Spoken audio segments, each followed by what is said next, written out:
kinontak ni Lino Duaca ng una para gawin yung script. Tinawagan ako ni Pete para patulungin. So doon yung mag-co-write kami. And so tinanggap namin yung gusto ni Lino, adaptation sana nung The Man Who Wanted to Become Society. Pero ang babata nung mga tauhan doon, mga juvenile delinquents, ang plano ni Lino, maging launching movie to ni Philip Salvador. Ang feeling niya, pwede nang magbida si Philip. And so, hindi bagay kay Philip. So, nag-isip kami ng ibang material na inspired na lang nung The Boy Who Wanted to Become Society. Noong unang, gusto ni Lino, para masuportahan si Philip, kasama Chandra Romero, and Snooki, I think. Yung unang kwento, security guard si Philip Salvador sa bahay ng mayamang si Charito Solis na anak niya si Hilda Coronel, pero nakatira siya sa squatters area where minamahal siya ni Chandra Romero. Sabi ni Lino, nang ginawa namin ni Pete, kung naalala mo yung storyline, hindi ito maaaprobahan ng censors kasi yung mag-ina, parang si Imelda at si Amy Marcos, yung Charito Solis at yung anak niya. Gusto sana na ipakita na naipit sa gitna ng dalawang mundo si Philip. Security guard siya nung mayaman at galing siya dun sa squatters area. Pero baka hindi aprobahan. So nag-isip pa rin ng bagong kwento. Doon lumabas yung, ang natira na lang na doon sa lumang istorya, yung security guard, doon lumabas na yung itong nabuo naming kwento ito. Yeah. So really, was it a 50-50 po nung naging collaboration yun ni Sir Pete Lacapa while writing the script? It was very collaborative kasi as is the usual process with Lino, may storyline muna na binuno namin, guidance ni Lino, then brainstorm kami ni Pete hanggang matapos yung storyline. And then, nagko-comment si Lino. Pagka-comment ni Lino, magre-revise kami hanggang planchadong-planchado yung storyline.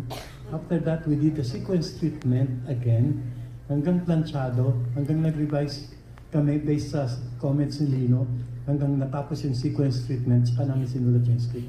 With Lino kasi, very minimal na ang revisions niya pag nag-shoot na siya. Kaya kailangan sobrang planchado lahat, mulang storyline hanggang sequence treatment, and hanggang script. So, nang in-script namin halos yun na, yung tatakbuhan niya.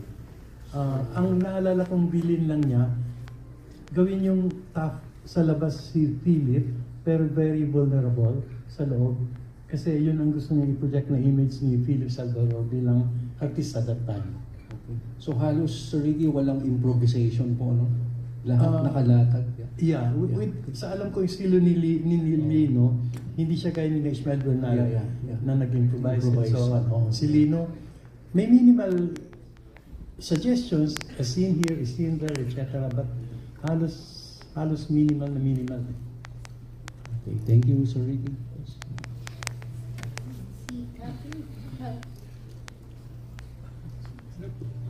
Pasensya na ho, dahil may health problem na malilimutin ito. Ano tawag doon? Dementia.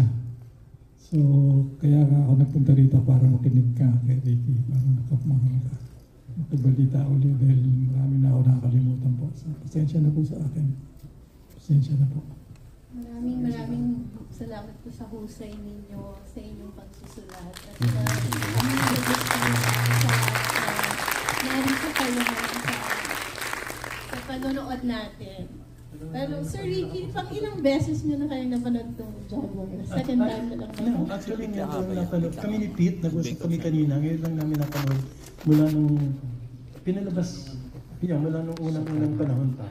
Although natatandaan ko yung kwento at may rough draft ako ng script sa bahay na sinilip ko. Otherwise, ngayon lang namin napanood siya. It's an honor para talaga na kasama natin silang nakanood.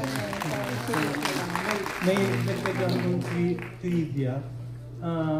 Panahon nung Board of Censors noon, hindi NTRCB, hindi classification. So mahigpit sila, kailangan aprobado ang storyline, sequence treatment, and so on and so forth. Naalala ko na yung eksena doon sa huli, ang dati, pagdalaw nung ni Mengi, yun na, kukunin siya, sasaklutin siya ni Philip behind the bars. And then pagsaklot sa kanya ng ganun, pipigilan siya ng mga pulis at bubugbugin siya para mailayo. Ayaw niyang bumitaw kay Mengi. Ayaw bumitaw. Ang bugbog ng bugbog yung mga pulis hanggang finally napilitan siyang bumitaw. Originally ganun yun. Nang isushoot na ni Lino sa set, sabi ng mga pulis sa kanya, bawal yan kasi hindi nang bubugbog ang mga pulis sa mga hinuhuli. Sabi ni Lino, bakit doon? Doon sa medyo bandang doon, mayroong isang sidewalk vendor na teenager na hinuli, na binubugbog ng isang pulis. And then yung kausap naming pulis, papuntang CR, pag sinapok-sapok yung guy, bumalik mo lang CR, sinapok-sapok ulit, bumalik kay Lino. So sabi ni Lino, bakit sila ginagawa? Sabi ni Lino, pelikula naman yung sa inyo eh. Anyway, so ito yung ginawa ni Lino. And then next anecdote, and then kung may tatanong na kayo, nung ginawa namin yung poster niya, ang nasa poster noon si Philip Salvador na security guard, so may baril. Bawal ang may baril noon sa posters. Unless pumayag ka na pintahan ng puti. Ayaw naman nili nung pintahan ng puti. Sabi niya wala na lang baril. So si Philip Salvador nagbabantay, naka-uniforme. Again, sabi niya, bakit siya naka-uniforme security guard? Wala namang baril. So tinanggal yan. So naging final poster namin, nakatayo na lang siya na nakamaong, nakasandal sa isang pader na may graffiti. Nakaganon lang siya. Okay. Thank you, Sir Ricky. Rose, we forgot to na paupuin din si Gabby Broca. Importance ng Jaguar para sa family niyo at sa mga naiwang legacy ni Direk Lino. It is definitely really great to see that my uncle's legacy still goes on up to this generation, and it's so overwhelming in a good way to see that even the upcoming generation is appreciating his art. And even with the state of our country right now, I feel like we can learn a lot from a lot of his movies apart from Jaguar. And I feel like we could use more Lino Brocas in our generation, especially with the art that he made. I feel that it really gave our people a voice, especially with Jaguar. It covers a lot of topics that aren't talked about enough. And it's really great that not just the older generations are talking about the older generations for kind of hindi po, sorry. It's great to see that his art still continues to inspire a lot of people. Yeah.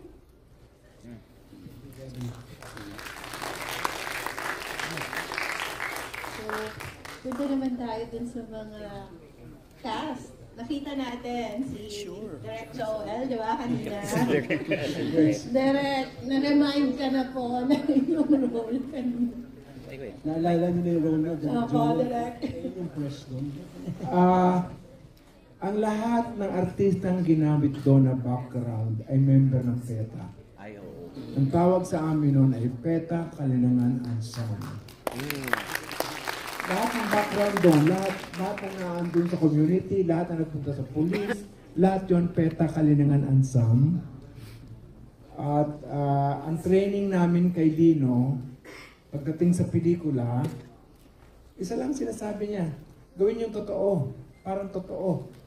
Ganon. Kaya yung mga nakita niyo sa Tundo, totoong taga-Tundo sila. Sila Eddie Pagayon, Manuel Agoncillo, talagang taga doon sila. Taga doon sila sa Smoky Mountain. Nung ako sinabi ni Lino, "Oy Joel, hindi ka kasali ka." Saan yan? Jaguar. Hindi ako Hindi, ka nito, reporter ka. Okay, reporter lang, okay then. So yun, sinabi niya kung anong gagawin, sinabi niya kung sino makasama. Sinabi niya, tatanungin mo lang sila, reporter ka lang dito, ganun. Pinaliliwanag niya na mabuti kung ano yung eksena at kung ano ang tatakbuhin ng eksena at kung sino ka at ano ka doon sa eksena. ganun siya kadetalye. Yun, ganun. Direct pang ilang film yun na kay Direct Lino lang tayo kaya yung ginawa niya yung Jaguar. Natatandaan niyo po ba? Lahat ng pelikula ni Lino Broca, Taong Bayan 1 ako, Taong Bayan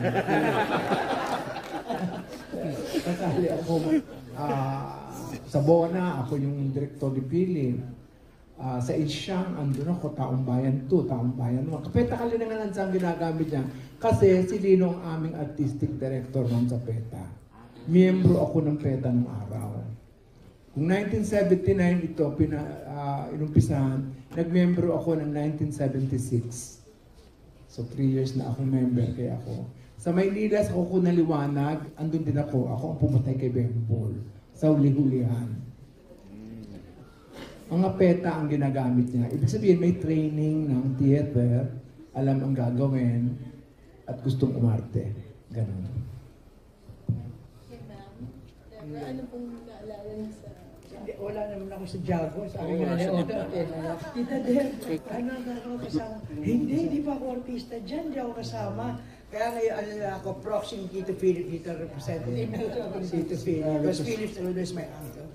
Please, Representative kayo, Tita Deb, ni Kuya Ipe, ano sa tingin niyo po yung best film ni Kuya Ipe? Kami na nag-usap kami ni Mr. Don mula nung na-restore siya. So we really wanted to have a very significant film to open this year. And actually kahit naman ay palabasan ng NDCP, itutuloy pa rin namin siya. Ang purpose kasi namin, aside from the screening tonight, isinama namin siya sa week-long schedule. So we wanted more people to view it at ang pakiusap namin sa NDCP bago ilabas in some other platform. Tingnan muna natin how it will perform.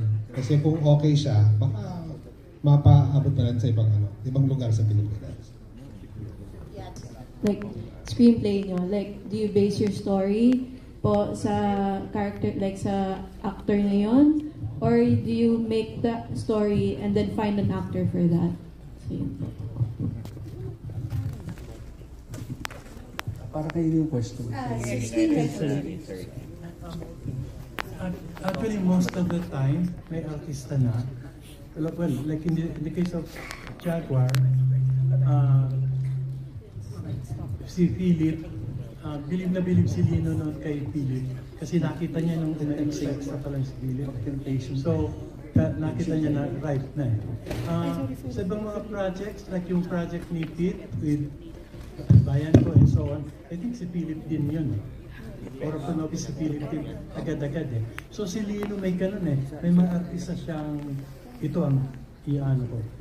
We were doing No Limit Tangere na younger version na hindi natuloy. He wanted William Lorenzo. Again, nakakast na eh. So, I think generally with Lino, alam na niya si Hilda Cornel to, si Philip to. So in a way, mas madali. Mas madaling gawin. Sa iba naman ang kaso. But with Lino mostly, may artista na. Thank you. Even siya. Maraming tanong dito sa harap. From the press, yeah. With Fabi. Yes.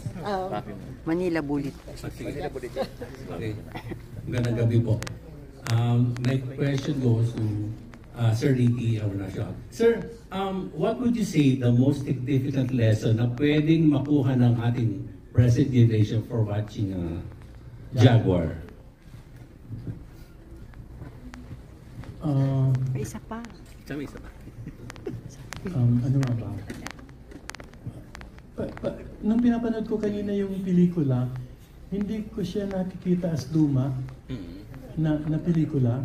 Yung Great Divide between the rich and the poor, parang nakikita ko pa rin ngayon kung paano naman namamanipula, na-exploit, nagagamit ng mga makapangyarihan o mayaman yung mahihirap. Nakita ko pa rin siya. And then yung desperate na sitwasyon ng mga mahihirap, sa karakter na lang ni Anita Linda, yung nanay, kitang-kita mo yung paghihirap, anyat yung dignidad ng babaeng Pilipina.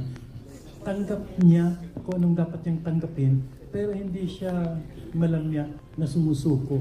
May quiet strength. So parang sa mga characters kanina na napanood ko, parang nakikita ko pa rin sila around ngayon sa palibot, from the social situations to the characters. So yun. I think one reason for that is Lino. Mayroon si Linong mata at puso na hindi hypocritical. Kung anong nakikita niya sa palibot, yun ang papakita niya. Kung itim, itim. One word na hate niya is to be a hypocrite. Kung ano siya sa likod ng camera pag nagdidirect, kung ano siya pag nasa kalsada na wala sa pelikula, kung ano siya sa labas at sa loob ng pelikula, the same siya. Kasi may iba na nagbabago ang personalidad eh. Si Lino pareho siya maski sana. Nasa loob ng bahay, nasa labas, nasa loob ng CR, nasa bar. It's the same Lino Broca. Wala siyang maskara o pagpapanggap. And I think lumalabas yun sa mga pelikula niya. Kung ano nakikita niya before, na totoo, yun pa rin ang totoong lumalabas. And that's the reason I think why, pag pinanood natin siya, maski luma na, nakikita natin yung katotohanan na nakita ni Lino nang walang filter. Okay, sir, halimbawa, may last question po. Sir, halimbawa may plan for this movie to be gawing remake, will you support it? Well, baka magkakaiba kami ng opinion. Yes, sir. Ng opinion dito eh. I'm a very open person. Ako naniniwala sa remakes in the sense that, well, unang-una, sana ito ang kumalat. Kasi may napaka-relevant siyang mensahe. At yung kanyang, hindi lang yung mensahe niya, yung storytelling niya, ibang klaseng mata, ibang klaseng perspective eh. And so, siyempre gusto ko makita ng mga tao yung social issues, yung character sa mata ni Lino. And to some extent, sa mata namin. So sana itong pelikulang ito ang kumalat rather than mag-remake. Pero if there's a need na mag-remake, kung hindi na ito lumalabas, at kung masasabi yung the same social content at maraming tao iba pang mamumulat, why not? Maraming klaseng ganun na lumabas sa pelikula. Pero sana ito bilang priority. Hindi lang dahil kasama ako dun sa pelikula, kundi nang napanood ko kanina, parang kasya na siya eh. Pinat na siya eh. Nakuha ko na siya eh. Hindi ko na kailangan ng duplicate niya para makuha ko yung dapat kumuha. Thank you, sir.